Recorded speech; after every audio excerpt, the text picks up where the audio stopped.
2026 సంవత్సరంలోకి వచ్చేసాం. ఈ జనవరి నెలలో ఏ రాశుల వారికి ఎలా ఉండబోతుంది అంటారు? ఓకే, ఎప్పుడులాగే మనం ఫస్ట్ గోచారం మాట్లాడుకోవాలి. సో గోచార రీత్యానే మనం ఎప్పుడు రాశి ఫలితాలు అనేది చెప్పుకోవడం అనేది జరుగుతుంది. అంటే ఏంటి, గోచారం అంటే ప్లానెట్స్ తిరుగుతూనే ఉంటాయి. 12 రాశులు తిరుగుతాయి, 9 ప్లానెట్స్ మనకు తెలుసు.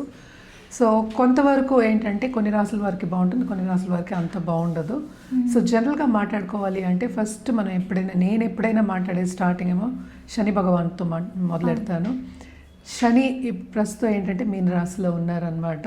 సో ఆయన ఈ నెల అంతా ఇక్కడే ఉంటున్నారు, ఈ సంవత్సరం కూడా ఇక్కడే ఉంటున్నారు. అలాగే మనం చూసాము అంటే జూపిటర్, నెక్స్ట్ మనకి గురు మహారాజేమో మనకేమో ప్రస్తుతం జెమిని అంటే ఏంటి మిథునంలో ఉన్నారు, ఆయన రిట్రోగ్రేషన్లో ఉన్నారనమాట. ఈ నెల అంతా ఇక్కడే ఉంటారు. తర్వాత మనకి మోస్ట్ ఇంపార్టెంట్ మనం చెప్పుకోవాలి అంటే కనుక సూర్య భగవానుడు సంక్రమణ జరగబోతోంది. అది జనవరి 14కి ఎక్కడ మకరానికి. సో మకర సంక్రాంతి అనేది మనకి స్టార్ట్, అంటే సంక్రాంతి నుంచి మనకి స్టార్ట్ అయినప్పుడు ఉత్తరాయణం అనేది స్టార్ట్ అవుతుంది. సో ఇప్పుడు దీని తర్వాత మనకి ముహూర్తాలు ఉంటే మనకి తెలుసు, జనవరి ఎండ్ నుంచి ఫిబ్రవరి మనకి ఏప్రిల్ అంతవరకు మంచి ముహూర్తాలు ఉంటాయి, చాలా పెళ్ళిళ్ళు అవుతాయి, మంచి జరుగుతుంది, చాలా బాగుంటుంది అని చెప్పడం జరుగుతుంది. అదొకటి కాకుండా మనం నెక్స్ట్ మనం మాట్లాడవలసింది మార్స్ అంటే కుజుడేమో ప్రస్తుతం మనకి ధనుర్లో ఉన్నారు. మనం మాట్లాడుకున్నాం కూటమి జరుగుతోంది అని చెప్పేసి ధనుర్లో. సో ఆయన ఏంటంటే మనకి 16th జనవరికి ఏంటంటే మకరానికి మూవ్ అవుతున్నారనమాట. అలాగే నెక్స్ట్ మనం మాట్లాడుకోవాల్సింది శుక్రుడు కూడా మనకి ఏంటంటే మనకి ధనుస్లో ఉన్నారు. ధనుస్ నుంచి మనకి మకరానికి 13th జనవరి వెళ్తున్నారనమాట. మళ్ళీ నెక్స్ట్ మోస్ట్ ఇంపార్టెంట్ ప్లానెట్ మనకి బుద్ధి జ్ఞానం ఇచ్చేది మనకి బుధుడు. సో బుధుడు కూడా ఇక్కడ ఏంటంటే ప్రస్తుతం ఆయన ధనుస్లో ఉన్నారు. అంటే 17th జనవరికి ఏమో మకరానికి వెళ్తున్నారు అనమాట. మళ్ళీ ఏంటంటే మొత్తం కూటమి మనకి ఇక్కడ మకరంలో జరగబోతుంది అనమాట. నెక్స్ట్ మనం మాట్లాడుకోవాల్సింది రాహుకేతువులు. రాహు ఏంటంటే ప్రస్తుతం కుంభంలో ఉన్నారు, కేతు ఏమో మనకి తెలుసు సింహంలో ఉన్నారు. సో ఈ రెండు కూడా ఈ నెల అంతా ఇక్కడే ఉంటున్నాయి అన్నమాట. సో ఇదన్నమాట గ్రహచారం. మనం దీన్ని బట్టి మన రాశి ఫలితాలు అనేది మాట్లాడుకోవాలి. ఎప్పటికైనా సరే జనరల్గా మనం ఈ నెల ఏం చేయాలి అంటే కనుక తప్పక ఎవ్రీ డే సూర్యభగవాన్, ఎందుకంటే మేజర్ మూమెంట్ సూర్యుడు ఉంది. అలాగే మనకి ఈ గ్రహాలన్నీ మూమెంట్లు ఉన్నాయి కనుక సూర్యభగవాన్ని రోజు అర్ఘ్యం ఇవ్వడం కానీ, అలాగే ఏంటంటే కాసేపు ఎండలో వెళ్ళి స్పెండ్ చేయడం కానీ చాలా మంచిది. అన్ని రాసుల వారు జనరల్గా మనం చెప్తాం హెల్త్కి మంచిది. అలాగే అర్ఘ్యం ఇచ్చినప్పుడు ఏంటంటే చాలా ఒంటికి కూడా మంచిది. అర్ఘ్యం ఇస్తాం కదా, ఆ నీళ్ళు కూడా తాగుతారు. సో అది ఇచ్చినప్పుడు కూడా చాలా మంచిదన్నమాట. సో ఇది ఫస్ట్ సూర్యభగవానికి కంటిన్యూస్గా పూజ చేయొచ్చు. అలాగే నవగ్రహ చుట్టూ ప్రదక్షిణ చేయడం కానీ, నవగ్రహ పూజలు చేయడం కానీ చాలా మంచిది. మనకి తెలుసు సూర్యభగవానుడు జనరల్గా మనం ఎప్పుడు చెప్పేది సోలార్ సిస్టమ్కి మనం కింగ్ అని చెప్పుకుంటూ ఉంటాం, అంటే అధిపతి కింద నేను చెప్తాను. అన్నీ సూర్యుడి చుట్టూ తిరుగుతూ ఉంటాయని చెప్తూ ఉంటాం, మనకి తెలిసిందే. సో సూర్యుడిని కొలవడం అనేది ఈ నెల అంతా చాలా చాలా మంచిదన్నమాట. ఎవరైనా దేవి పూజలు చేస్తే తప్పక దేవి పూజలు చేయండి, చాలా చాలా మంచిది. అలాగే రుద్రాక్ష విషయానికి వస్తే కనుక తప్పక వీళ్ళ ఏకముఖి రుద్రాక్ష వాళ్ళు తీసుకుని ధరించడం అనేది చాలా మంచిది ఈ నెలలో ఎస్పెషలీ. అలాగే మనకి తెలుసు జనవరి కూడా first month of the year. So ఏకముఖి ధరించడం అనేది మంచిది. అలాగే ఏంటంటే ఎవరైనా నేను ఇందాక చెప్పినట్టు దేవి పూజలు చేస్తున్న వాళ్ళైతే తప్పక ఏ దేవి పూజలు చేస్తున్నా కూడా ఆపద్దు, కంటిన్యూ చేయండి. సో ఇవి జనరల్ రెమెడీస్. ఒక్కొక్క రాశి వారిగా మనం రెమెడీస్ అనేవి మాట్లాడుకోవడం అనేది జరుగుతుంది. సో ఎవరెవరికి ఏల్నాటి శని ఉందో ఇప్పుడు చూద్దాము.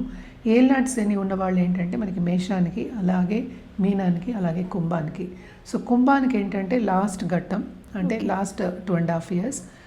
అలాగే మీనానికి సెకండ్ ఘట్టం, ఇంకా ఏంటంటే ఇంకా 5 ఏళ్ళ లోపల ఉందన్నమాట. సో మేషానికి ఏంటంటే ఇప్పుడే స్టార్ట్ అయింది కనుక ఇంకా 6-7 years, ఆల్మోస్ట్ 7 years వరకు ఉంటుందన్నమాట. అలాగే మనం చూసామంటే జూపిటర్ గురు రిట్రోగ్రేషన్లో ఉన్నారు.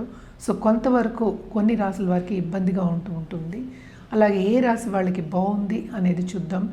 ఎప్పుడులాగే మనం చెప్పవలసిన వృషభ రాశి వాళ్ళకి, అలాగే ఏంటంటే మనం చూసామంటే కర్కాటక రాశి వాళ్ళకి, అదొకటి కాకుండా మనం చూసామంటే మనకి వృశ్చిక రాశి వాళ్ళకి, అలాగే ధనుర్ రాశి వాళ్ళకి కొంతవరకు బాగుందన్నమాట.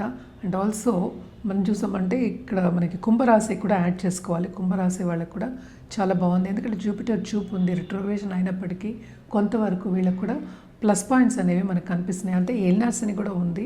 సో ఇవన్నీ కాకుండా కొన్ని ప్లస్ పాయింట్స్ అనేవి మనకు కనిపిస్తున్నాయి అన్నమాట. ఇది గ్రహచారం. సో నెక్స్ట్ మనం మాట్లాడుకోబోయేది ఇప్పుడు రాశి ఫలితాలు మాట్లాడుకుందాం. మేడం, ఈ జనవరి నెలలో మీన రాశి వారికి ఎలా ఉండబోతుంది అంటారు?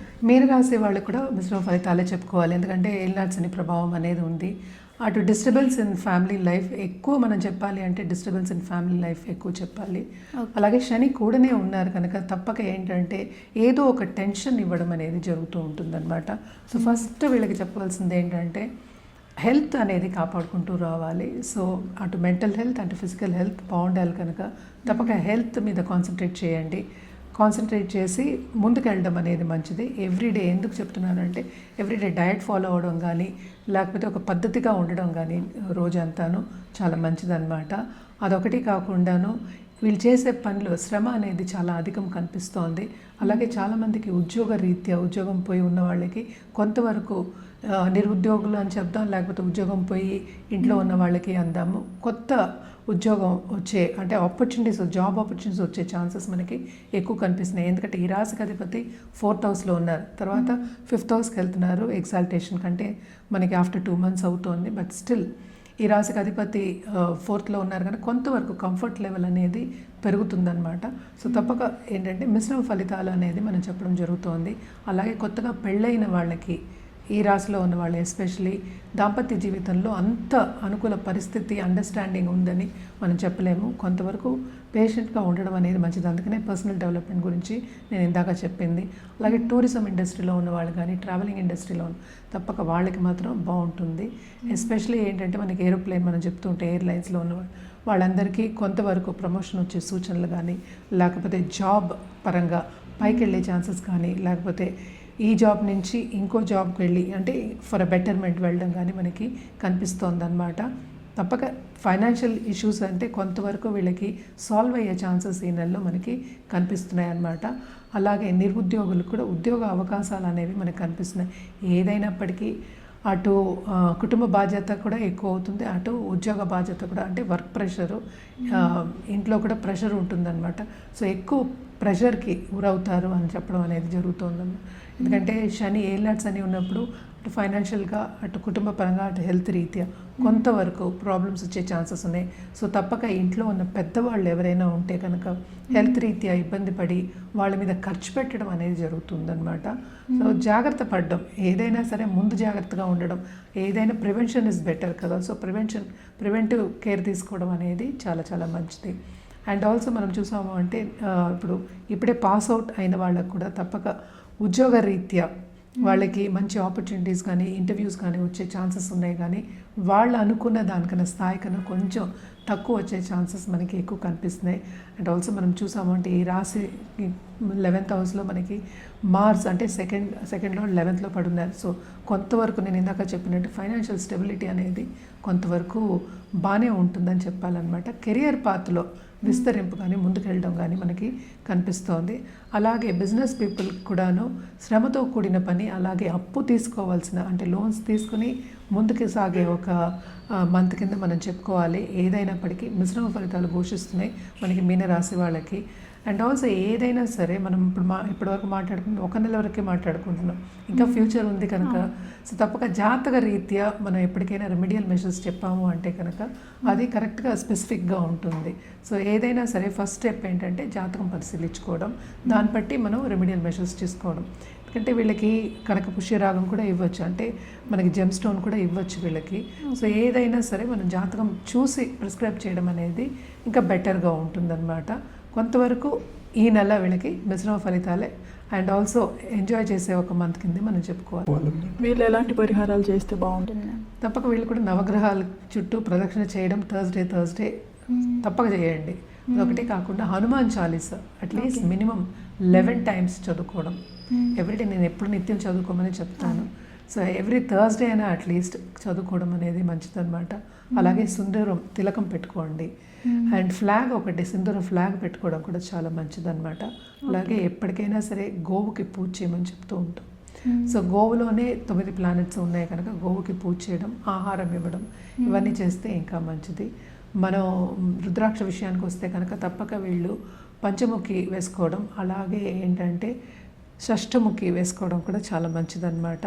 అండ్ ఆల్సో ఏదైనా సరే నేను ఇందాక చెప్పినట్టు ప్రిస్క్రైబ్ చేయడం అనేది జాతక రీత్యా జరుగుతుంది. మనం మాట్లాడుకునేది ఒక రాశి వారిగానే, మిగతా ప్లానెట్స్ ఉన్నాయి, మిగతా సిచ్యువేషన్స్ ఉంటాయి, మిగతా ప్లేస్మెంట్స్ ఉంటాయి, దశ విశేషాలు ఉంటాయి. ఇవన్నీ చూసుకుని చేసుకోవడం అనేది మంచిది.